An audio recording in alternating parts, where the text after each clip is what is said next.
Hi friends, ഞങ്ങളിന്ന് നോമ്പ് തുറക്കാൻ വേണ്ടി പള്ളിയിലേക്ക് പോവുകയാണ് കേട്ടോ. അപ്പോൾ അതിൻ്റെ ഒരു ചെറിയൊരു വീഡിയോ ആണ്. ഓക്കെ, ഒരു 5 മിനിറ്റ് നടന്നാൽ ഞങ്ങൾ പള്ളിയിലെത്തും. ഓക്കെ, വലിയ പള്ളിയാണ്. 2500 പേർക്ക് ഡെയിലി നോമ്പ് തുറ നടക്കുന്ന പള്ളിയാണ്. ബംഗാളികളും പാകിസ്ഥാനികളും ഇന്ത്യക്കാരും എല്ലാവരും ഉണ്ടാവും. ഓക്കെ, പള്ളിയിൽ കയറുമ്പോൾ തന്നെ നമുക്ക് ഒരു കുപ്പി വെള്ളം, അതേപോലെ തന്നെ ഒരു ഈത്തപ്പഴം, പിന്നെ ജ്യൂസ്, നമുക്ക് ഇഷ്ടമുള്ള ഏതാണോ ഒരു ജ്യൂസും എടുക്കാം. ഓക്കെ, അത് 3 എടുത്തിട്ട് നേരെ പള്ളീൻ്റെ ഉള്ളിലേക്ക് പോയി കഴിഞ്ഞാൽ ഓരോരുത്തരിങ്ങനെ കുറേ ആൾക്കാരുണ്ടാവും. കുറേ ആൾക്കാരിങ്ങനെ സെറ്റാക്കി ഇരുത്തുന്നുണ്ടാവും. മന്തി ആയിരിക്കും, ചിക്കൻ മന്തി.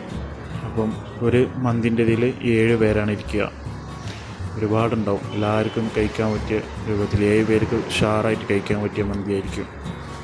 ഓക്കെ, അപ്പോൾ നല്ലൊരു വീഡിയോയുമായി നമുക്ക് വീണ്ടും കാണാം. Bye bye.